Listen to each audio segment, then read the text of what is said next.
चलिए बच्चे स्टार्ट करते हैं। आज का जो आपका टॉपिक रहेगा that will B parallel plate capacitor.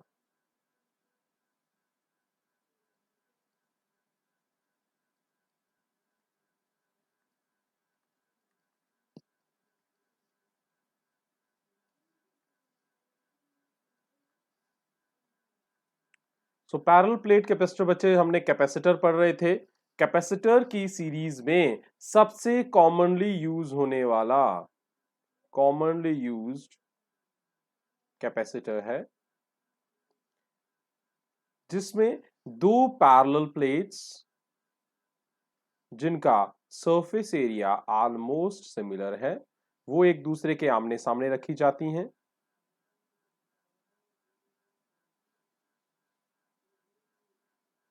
ये दो पैरेलल प्लेट्स हैं, इन दोनों का सिमिलर वैल्यू होती है एरिया की। इन दोनों का एरिया ऑफ क्रॉस सेक्शन जो है दैट इज ए। इन दोनों प्लेट्स का क्रॉस सेक्शनल एरिया ए है। अब इसके ऊपर जो हमने चार्ज है that charge is sigma. Sigma क्या होती है बेटा? Surface charge density. मान लीजिए वो सरफेस चार्ज डेंसिटी है Q अपॉन ए। क्यों? Q चार्ज है और A क्या है? उसका एरिया ऑफ क्रॉस सेक्शन।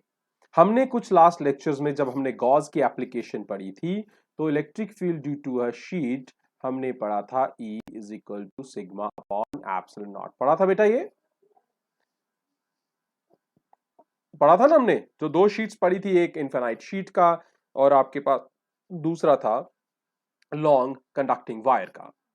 चलिए अब हम कंसीडर करते हैं यहां पे बच्चे E की वैल्यू आ गई मेरे पास सिग्मा अपॉन एप्सिलॉन नॉट। मुझे यहां पे निकालनी है कैपेसिटेंस। क्या निकालनी है? कैपेसिटेंस। हमें पता है Q is equal to CV होता है, ये लास्ट लेक्चर में हमने पढ़ा। मुझे चाहिए C is equal to Q upon V। चलिए अब V की जब हम बात करते हैं तो V हमें पता है that is equal to ED होता है। अब आप कहोगे कहां से आया सर? क्योंकि electric field is equal to potential gradient था। पोटेंशियल हमारा V है बेटा। ये इन दोनों प्लेट्स के बीच का डिस्टेंस जो है वो मैं स्मॉल d ले रहा हूं। दोनों के बीच का डिस्टेंस कितना है? Small d। d डिस्टेंस है, E इलेक्ट्रिक फील्ड है, V उस पे पोटेंशियल ड्रॉप्ड है, पोटेंशियल जो डेवलप हो रहा है चार्ज के कारण। तो V is equal to ED हो गया। तो यहां पे देखिए अब आपको क्या क्या चाहिए। अब आप इक्वेशन पे आ जाइए। हमें C चाहिए। So C is equal to Q upon V, but V की वैल्यू हो गई है E इंटू डी। चलिए अब सब कुछ सारी वैल्यूज यहां सब्सटीट्यूट कीजिए। Q upon ED। E की वैल्यू कितनी है बच्चे? E की वैल्यू है sigma upon epsilon not into D. But sigma किसके बराबर है? सिग्मा किसके बराबर है भाई? Sigma is equal to Q upon A. तो डालिए यहां पे वैल्यू। C किसके बराबर हो गया? C इज इक्वल टू बेटा ये एप्सिलॉन नॉट ऊपर चला जाएगा, एप्सिलॉन नॉट Q की वैल्यू में डाल रहा हूं सिग्मा अपॉन ए। नीचे वाला सिग्मा आ गया और नीचे D भी है। सारी चीजें आपके पास कवर हो गई। Sigma will be get cancelled out, so you would remain with C is equal to epsilon naught upon AD। तो पैरेलल प्लेट का कैपेसिटेंस जो है वो किसके बराबर हो गया? C is equal to epsilon naught upon A into D। तो यहां तक बच्चे समझ आया कैसे किया हमने? हमने कुछ नहीं किया है, हमने सिर्फ कुछ फॉर्मूलाज को अलाइन किया है। कौन कौन सा? एक कि सिग्मा किसके बराबर होता है? Q अपॉन ए होता है। दूसरा हमने पढ़ा कि E is equal to potential gradient होता है, E is equal to V upon d, और V is equal to E into d होता है। Last lecture Q is equal to CV पढ़ा। मुझे C चाहिए था तो मैंने C is equal to Q upon V use किया। अब इस लास्ट वाले formula C is equal to Q upon V में स्टेप बाय स्टेप आपने वैल्यूज डालनी है। किसकी? सबसे पहले वैल्यू डाली आपने V की। V की डाली तो मिल गई ED। अब E की वैल्यू डालनी है, E की वैल्यू डाली आपने, तो वहां पे जब E की वैल्यू डालोगे तो E की वैल्यू हमने पढ़ी है sigma upon epsilon, sigma upon epsilon not होती है। तो ये सारी वैल्यूज जब आप डालोगे तो you will finally reach to a value C is equal to epsilon naught AD। तो ये बात समझ आई यहां तक? अब यहां तक किसी को कोई डाउट है? अब बच्चे बड़ा ही आसान सा एक टॉपिक है आपका, that is combination of capacitors. Combination of capacitors, you have already studied the combination of resistors in your previous classes। ठीक है, वहां पे आपके पास जिस तरह से दो कॉम्बिनेशंस थे, यहां भी आपका कैपेसिटर्स जो हैं they can be connected, they can be joined with the help of two combinations, series and parallel। ठीक है, अब पैरेलल प्लेट कैपेसिटर है बेटा, तो पैरेलल प्लेट कैपेसिटर को सिंपली हम इस तरह से, इसका ये सिंबल है कैपेसिटर का, this is the symbol capacitor, और कैपेसिटर कहा जाता है, this is the symbol for capacitor. ठीक है, बात समझ आ गई? अब इनको पैरेलल या सीरीज कॉम्बिनेशन में देना है। पहला केस लेते हैं हम कि आपके कैपेसिटर सीरीज में है। हमेशा याद रखना है सीरीज की कुछ प्रॉपर्टीज। जब भी कॉम्बिनेशन कर, चाहे वो कंडक्टर्स कैपेसिटर्स का हो, रेजिस्टर्स का हो, जब भी सीरीज कॉम्बिनेशन होता है तो याद रखना है करंट जो है वो सिंगल डायरेक्शन में फ्लो करती है, इन अ सिंगल लाइन। क्या है? करंट का जो फ्लो होता है, करंट जो है उसका फ्लो जो होता है वो सिंगल पाथ में होता है, मीन सिंगल ब्रांच में होता है। इसका मतलब है कि हर टर्म में, हर जगह पे सिंगल करंट वैल्यू होगी। करंट की वैल्यू क्या होगी? सेम होगी।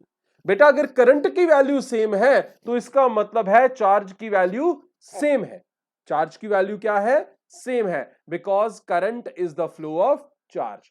वहां हम करंट की वैल्यू देखते थे, यहां हम चार्ज देखेंगे, क्योंकि हमारे कैपेसिटर की जब हम टर्म्स लेते हैं तो क्यू की वैल्यू हमारे पास आती है। ये बात याद रहेगी आपको। अब कॉम्बिनेशन बनाते कैसे हैं बेटा? कॉम्बिनेशन जो होता है series combination, that is end to end combination. ये देखिए, पहले की फर्स्ट, सेकंड, ये जो वर्टिकल लाइंस हैं you can term them as plates. क्या टर्म करेंगे आप इनको? As plates. मान लीजिए मैंने तीन कैपेसिटर्स ले लिए, C1, C2, C3। इन कैपेसिटर्स के अलोंग जो मैंने पोटेंशियल ड्रॉप लगाया है दैट इज V। ध्यान रहे, अब अगर ये सीरीज कॉम्बिनेशन है तो सीरीज कॉम्बिनेशन में पोटेंशियल ड्रॉप सभी के अलोंग, सभी के सभी कैपेसिटर के अलोंग अलग अलग होगा, बट सभी के अलोंग जो करंट या चार्ज फ्लो करेगा, चार्ज फ्लो करेगा, that will B same. Means C1, C2, C3 के अलोंग करंट सेम जाएगा, बट पोटेंशियल सबका अलग। मींस V1 पोटेंशियल होगा C1 के अलोंग, V2 पोटेंशियल होगा C2 के अलोंग, V3 पोटेंशियल होगा, ठीक है, done, C3, this one is C3। Now ध्यान रहे, पोटेंशियल तो हमने V ही लगाया था, बट वो डिवाइड हो गया तीन हिस्सों में, V1 plus V2 plus V3। जब पोटेंशियल लगाया तो करंट का फ्लो या चार्ज का फ्लो हो गया, तो Q is equal to CV होता है। तो यहां से V मिल जाएगा मुझे, V is equal to Q upon C होता है, Q अपॉन C होता है। अगर V Q अपॉन C है तो V किसके बराबर हो गया? V1। Q तो सबका सेम है, बट कैपेसिटर अलग अलग है, so V1 will be equal to Q upon C1, V2 will be equal to Q upon C2 and V3 will be equal to Q upon C3। सो तीनों potential drops की values आपको मिल गई। Substitute कर दीजिए value में, V is equal to V1 plus V2 plus V3। तीन terms आपके पास आ गई हैं, तीनों में सब्स्टिट्यूट कीजिए, V की वैल्यू डालिए यहां से, V हो जाएगा Q upon C equal to V1 हो जाएगा Q upon C1, V2 Q upon C2, V3 Q upon C3। ये तीन टर्म्स आपके पास आ गई हैं। अब थ्रू आउट आप चेक कर सकते हैं कि हर टर्म में Q है, सो Q can be totally removed because it is on the both sides LHS as well as RHS। तो यहां आ गया 1 by C is equal to 1 by C1 plus 1 by C2 plus 1 by C3। याद आया कुछ? अगर ये series combination resistors का होता तो बेटा रेजिस्टर्स का series combination RS would have been R1 plus R2 plus R3 होता, लेकिन यहां पे क्या है 1 by C है, मैं इसे 1 by CS लिख रहा हूं, मींस सीरीज का टोटल कैपेसिटेंस। अब जब आपने कैपेसिटेंस C निकालना है पैरेलल में सीरीज में, तो सीरीज में पहले आपने इसे सॉल्व करना है, then you have to solve this for CS। आपको 1 by CS नहीं निकालना है, आपको निकालना है CS, ये ध्यान रखना है आपने, ठीक है। तो दूसरा कॉम्बिनेशन जब आ गया दैट इज पैरेलल कॉम्बिनेशन।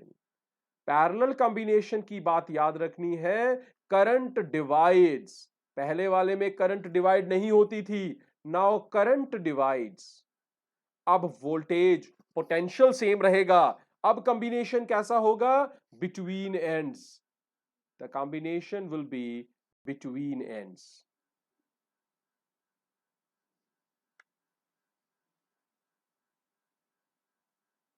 आपकी सिंप्लिसिटी के लिए मैं दो ही ले रहा हूं, चलिए तीन ही ले लेते हैं, सिमिलरिटी रहेगी तीनों में, ये ले लीजिए, ये तीन आ गए, ये तीनों के एक एक एंड को मैं कनेक्ट कर रहा हूं, दूसरे एंड्स को एक जगह कनेक्ट कर रहा हूं, so your capacitor C1 C2 and C3 they are connected between only two ends, और इनके अक्रॉस में लगा रहा हूं एक पोटेंशियल ड्रॉप V।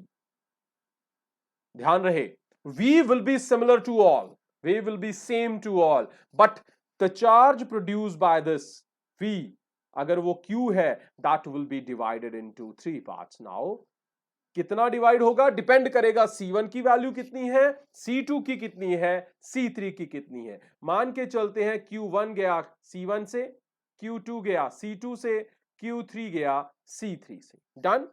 अब हमने पढ़ा है कि Q is equal to CV होता है, अगर Q is equal to CV होता है तो Q1 किसके बराबर हो जाएगा, C1V, क्योंकि V सबका सेम है।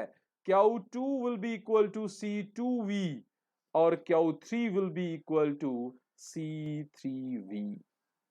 हमने जो प्रोडक्शन, हमने जो ओनली, हमने क्या इनपुट दिया था, Q दिया था, बट Q डिवाइड हो गया, याद रहे पहले वाले में वोल्टेज डिवाइड हुआ था, अब करंट डिवाइड हो रहा है, करंट मतलब चार्ज, सो Q1 plus Q2 plus Q3। बच्चे तीनों वैल्यूज यहां से सब्स्टिट्यूट कीजिए, तो Q आ जाएगा CV, Q1 आ जाएगा C1V, Q2 आ जाएगा C2V, Q3 आ जाएगा C3V। ठीक है, 3 आउट, V कॉमन है, so V will be eliminated, so C will be equal to C plus C2 plus C3। और एनालॉगी में रेजिस्टेंस में अगर पैरेलल होता तो that would have been 1 by R1 plus 1 by R2 plus 1 by R3। उल्टे formulas हैं, inverse हैं, एक दूसरे से सिमिलर नहीं है। वहां पे इनवर्स आता है किसके लिए, उल्टे आते हैं किसके लिए, कैपेसिटेंस सीरीज में, वहां पे पैरेलल में आता है रेजिस्टर में। ठीक है, अब मैं दोनों को कुछ आपको एग्जांपल देता हूं, आपको समझना कैसे है, इनकी यूटिलाइजेशन कहां होती है। अब एग्जांपल ले रहा हूं बेटा कि मेरे पास तीन कैपेसिटर्स हैं C1 C2 C3, तीनों की स्मॉल वैल्यूज ले रहा हूं मैं, 1 फैरेड 2 फैरेड। अब हालांकि मैंने आपको बताया है फैरेड बहुत बड़ी वैल्यू है, you would have taken micro farad, but मैं आपके सिंपलिसिटी के लिए एक सिंपल एग्जांपल मैं आपको दे रहा हूं 3 फैरेड, डन। पहले बच्चे मैं इनको सीरीज में डिवाइड करूंगा, फिर हम इन्हें पैरेलल कॉम्बिनेशन देंगे। पहले सीरीज लेते हैं। सीरीज का फॉर्मूला क्या है? 1/CS is equal to 1/C1। 1/C1, C1 1 है, 1/C2 2 आ गया, 1/C3 आ गया। C3 आपका 3 है। कीजिए बच्चे इनको सॉल्व। नीचे क्या आ गया? 6 आ गया, LCM ऊपर 6 प्लस 3 प्लस 2, डन है ये। 11/6 आ गया। 1/CS किसके बराबर आ गया? 1/CS that is equal to 11/6, but हमें CS चाहिए, तो CS will be equal to 6/11। क्या? फैरेड्स। ये किसके बराबर आएगा बच्चे? किसके बराबर आएगा? सॉल्व करेंगे 0.54 फैरेड के। Approximately it would be equal to 0.54। Done. ध्यान रखना इस चीज का कि CS सीरीज की वैल्यू कितनी आ रही है? 0.54 फैरेड। अब पैरेलल निकालना तो बहुत ही आसान है ना। CP सबका ऐड करना है। 1 प्लस 2 प्लस 3 किसके बराबर है? 6 के बराबर। तो CP will be equal to 6 farad. बच्चे ध्यान से देखो, अब जो गिवन वैल्यूज हैं उनके साथ आप करोगे कंपेयर। कंपेयर कीजिए। CS 0.54 है, ठीक है। आपको गिवन वैल्यू में सबसे छोटी वैल्यू कितनी दी गई है? 1। और आपको इन्हें सीरीज में कंबाइन करके जो वैल्यू आई है वो 1 से छोटी है। Means CS is less than C1 is the least value. Then CP 6, आपकी हाईएस्ट कितनी है? 3। So CP is even greater than C3 which is the highest value। C3 आपकी क्या है? C3 आपकी हाईएस्ट वैल्यू है और आपका आंसर जो है वो उस वैल्यू से भी ज्यादा आया है, उस वैल्यू से भी ज्यादा आया है। तो बात समझ आई आपको? हमने क्या किया है यहां पे? अब यहां पे हमेशा याद रखनी है ये बात कि अगर आप पैरेलल कॉम्बिनेशन लेते हो, क्या करते हो आप? एक पैरेलल कॉम्बिनेशन लेते हो। पैरेलल कॉम्बिनेशन लेते ही आपके पास जो वैल्यू आएगी पैरेलल कॉम्बिनेशन में, that will be bigger than the highest value, that will be higher than the highest of given. Answer क्या होना चाहिए? बड़े से बड़ा। और अगर सीरीज कॉम्बिनेशन लगाते हो तो सीरीज कॉम्बिनेशन में क्या हो जाएगा आपका? सीरीज कॉम्बिनेशन में आपकी वैल्यू क्या हो जाएगी? आपकी वैल्यू छोटी होगी, सबसे छोटी वैल्यू से भी छोटी हो जाएगी। तो ये बात समझ आई आपको? यहां तक कोई क्वेश्चन है बच्चे आप लोगों का? हाँ जी बच्चे।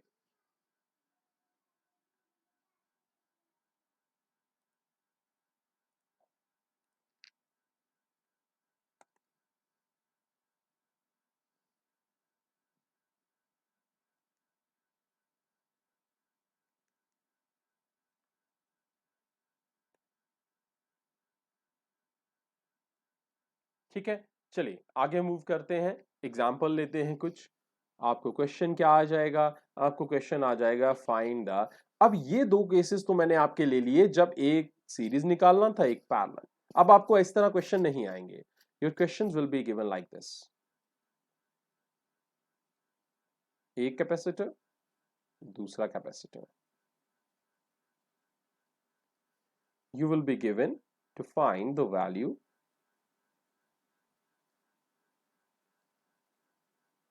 of resultant capacitance। ये C1 है, C2 है। C1 is 2 microfarad. ये आपको क्वेश्चन दे रहा हूं मैं आपको, ये आपके क्वेश्चंस हैं। C2 will be 3 microfarad. और आपको क्या निकालना है? आपको निकालना है इक्विवेलेंट कैपेसिटेंस ऑफ सर्किट। आपको बोला जाएगा कि सर्किट का इक्विवेलेंट। आप बोलोगे हमने तो इक्विवेलेंट पढ़ा ही नहीं है। भाई इक्विवेलेंट का मतलब है रिजल्टेंट, टोटल। तो बेटा यहां देखो, ये सीरीज में लगे हैं कि पैरेलल में लगे हैं? ये तो वोल्टेज है, ये तो बैटरी लगी हुई है। सीरीज में लगे हैं कि पैरेलल में? सीरीज में है। डन। तो C S will be equal to, कैसे निकालेंगे? सी एस निकालना है तो 1/CS आ जाएगा, इसमें 1/C1 प्लस 1/C2।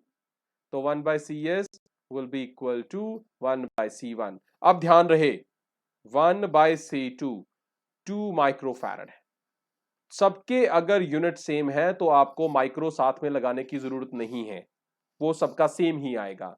तो जब आप यहां सॉल्व करेंगे तो क्या आ जाएगा? एलसीएम क्या है? 6, 3 plus 2। So 1/CS will be 5/6 and CS will be equal to 6/5। किसके बराबर कैसे सॉल्व करेंगे इसे? 1.2 क्या? माइक्रोफैरड। माइक्रो कितना होता है भाई? 10⁻⁻6 फैरड। तो CS ये आ गया आपका। लेकिन ये तो आपने आसान वाला बता दिया, अब मुझे आप बताएं कि ये कॉम्बिनेशन क्या है?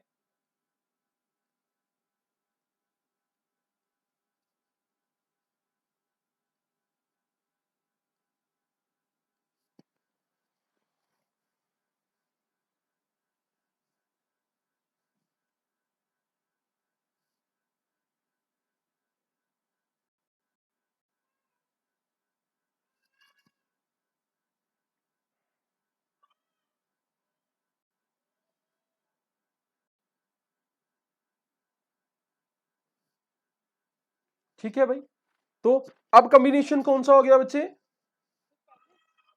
हाँ, टोटल कॉम्बिनेशन क्या है सर्किट का?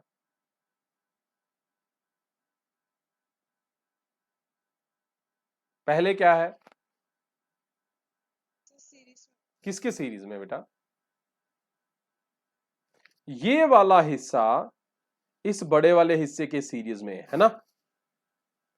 और ये बड़े वाला हिस्सा बेटा, इसमें दो जो कैपेसिटर C2 C3 है वो दोनों एक दूसरे के पैरेलल में है, यही है ना। तो बच्चे ये कॉम्बिनेशन हो गया आपका मिक्स्ड वाला। कौन से वाला? मिक्स्ड वाला। अब ऐसे में क्या करेंगे, हम पहले इसको सॉल्व करेंगे इन दोनों को। तो यहां क्या कर देंगे, हम क्या करेंगे, C2 is parallel to C3, इनका टोटल निकालेंगे। This implies C2 plus C3 parallel में इसी तरह निकालते हैं ना। किसके बराबर हो गया? 1 + 1 2 माइक्रोफैरड। इन दोनों को जोड़ के, ये वाले दोनों को जोड़ के मैंने कितना बना दिया?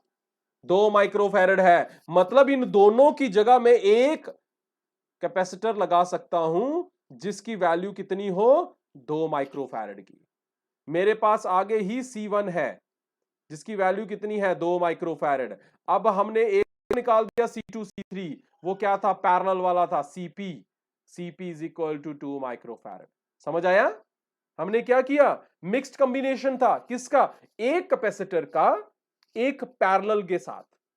तो पहले पैरेलल को हमने सॉल्व किया, पैरेलल को सॉल्व किया तो वैल्यू आ गई। जो पैरेलल था उसका जो आंसर आया वो अब सिंगल कैपेसिटर है, उसकी वैल्यू कितनी है? 2। मैंने उसको रिप्लेस कर दिया उससे, तो अब 2 कैपेसिटर हो गए। अब तो आपके लिए आसान है। यहां पहले मुझे बताओ, यहां तक समझ आ गया ये कि हमने 2 को कैसे 1 से रिप्लेस किया है?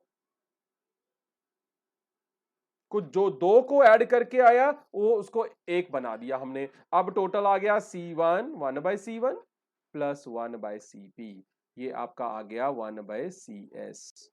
सॉल्व करेंगे 1/2 प्लस 1/2 प्लस 1/2 कितना होता है? 1 ही होता है। तो 1 का इनवर्स भी 1 ही होता है। So it will be 1 microfarad. Answer would again be, ये लीजिए। हाईएस्ट वैल्यू कितनी थी आपकी? हाईएस्ट थी 2, 2 से छोटा हो गया 1। ठीक है, तो ये समझ आया आपको कि हमने मिक्स्ड को कैसे सॉल्व किया है और सिंगल वाले किस तरह से सॉल्व किए जाते हैं। हाँ जी, यहां तक किसी का कोई क्वेश्चन हो तो? हाँ जी बच्चे, कोई क्वेश्चन है किसी का? ठीक है, तो इस तरह से रखते हैं। कल आपके 2 इंपॉर्टेंट क्वेश्चंस आएंगे कि कैपेसिटर्स जो हमने प्लेट्स पढ़ी हैं, हमने आज फॉर्मूले में यूज किया एप्सिलॉन नॉट। एप्सिलॉन नॉट तब यूज किया जाता है जब मीडियम कौन सा हो? नॉट हो, एयर हो, वैक्यूम हो, लेकिन कल हम वहां मीडियम रखेंगे। एक मीडियम मेटल रखेंगे, एक मीडियम इंसुलेटर रखेंगे। इंसुलेटर भी स्पेशल वाला, जिसे हम कहते हैं डाई इलेक्ट्रिक। ठीक है, तो वो बड़े इंपॉर्टेंट क्वेश्चंस हैं कि कैपेसिटर का कैपेसिटेंस निकालना है। आज तो हमने बड़े आसानी से कैपेसिटर का कैपेसिटेंस निकाल दिया। क्या निकाला? C is equal to epsilon naught A by t. But कल हम देखेंगे कि अगर हम एयर को रिप्लेस करें मेटल से या एयर को रिप्लेस करें इंसुलेटर से, तो हम कैसी वैल्यू, हमारी सी की वैल्यू चेंज होगी। ठीक है बच्चे, चलिए मिलते हैं कल नेक्स्ट क्लास में।